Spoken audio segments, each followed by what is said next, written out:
Today is an important victory for me and for the UN human rights system.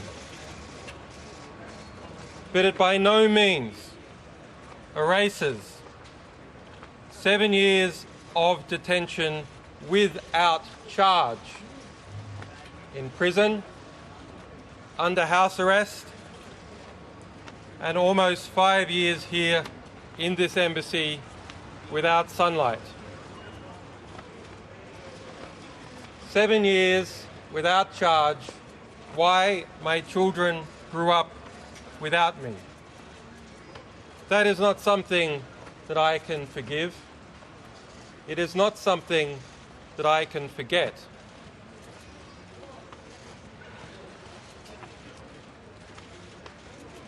The inevitable inquiry into what has occurred in this moment of terrible injustice is something that I hope will be more than just about me and this situation, because the reality is detention and extradition without charge has become a feature of the European Union. A feature which has been exploited, yes, in my case, for political reasons, but in other cases has subjected many people to terrible injustice. In Sweden, indefinite detention is a policy. There is no time limit that someone can be detained without charge. That is not how we expect a civilized state to behave. Similarly, extradition without charge is not something that we expect from the rule of law in the United Kingdom. It's a measure that was introduced as part of the European Union system to turn the European Union into a federation. In 2014, in response to my situation and other abuses, the UK government changed the law to prevent further extradition without charge from the UK, but it is still a problem in the rest of the European Union. I would like to thank, in this situation, the United Nations, particularly its human rights system, which is the last resort that we all have when we are bound up in our legal circumstances with the particular politics of a country or the geopolitics that exists between different states. I would also like to thank Ecuador, its people, and its asylum system, who have stood by my asylum despite very intense pressure, including pressure to use the European Union's trade system to penalise Ecuadorian exporters. A terrible violation. What is it true? I'd also like to thank my legal team who've worked very hard and for no money, and all the other people that have stood by me in this process. But let us understand, while today was an important victory and an important vindication, the road is far from over. The war, the proper war, is just commencing. The UK has said it will arrest me regardless. Now, the United States, CIA Director Pompeo and the US Attorney General have said that I and other WikiLeaks staff have no rights. We have no First Amendment rights, and that my arrest and the arrest of our other staff is a priority.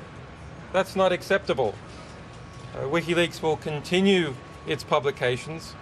Today, in fact, we published new important material from the Central Intelligence Agency CIA Vault 7 Athena, a system to penetrate and spy in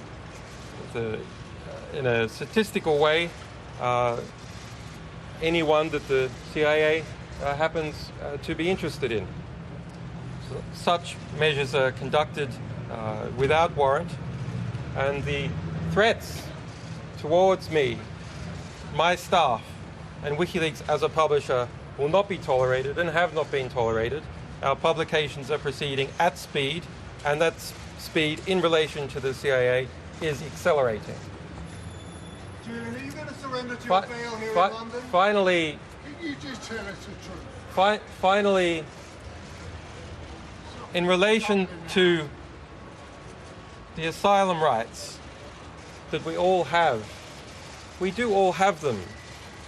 The United Kingdom, the European Union, is a party to the 1951 Convention on Refugees.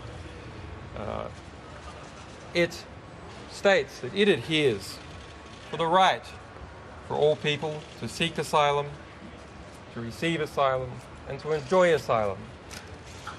I have that right in a political case. We all have that right.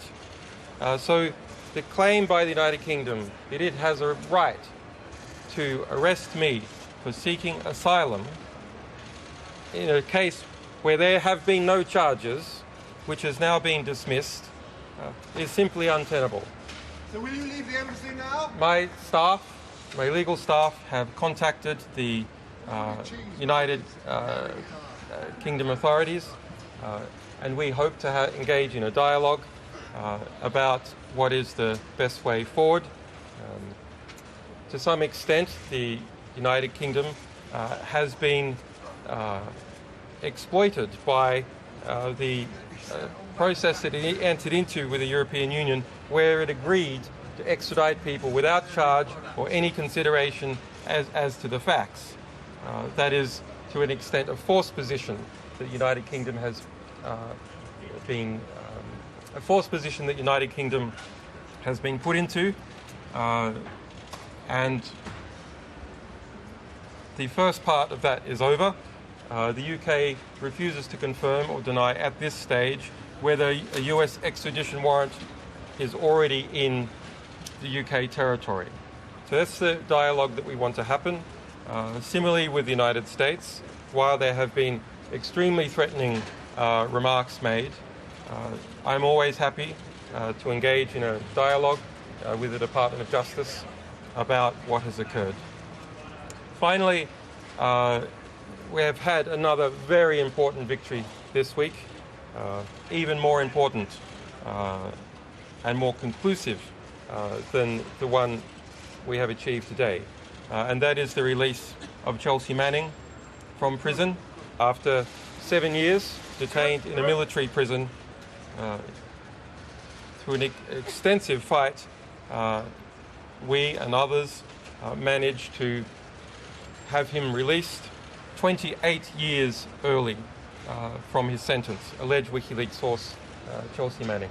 So some very important victories, but the legal conflict with the United States and the United Kingdom at a formal level continues, and I and WikiLeaks as a publisher encourage you to continue to support us in that fight. For us, of course, for our alleged sources, but also because precedents are being set. The precedent about whether people have the right to seek asylum, and the precedent about whether we have the right to publish information, all of us. How can it be that a journalist and publisher operating from Europe can be extradited to the United States? We don't operate in the United States. We don't publish from the United States. So that's a threat to all journalists around the world, wherever they operate, that if they expose serious abuses occurring in the national security domain, there's a threat to extradite them, or indict their organization or their staff. Okay, that's it. Thanks, guys. Bye-bye.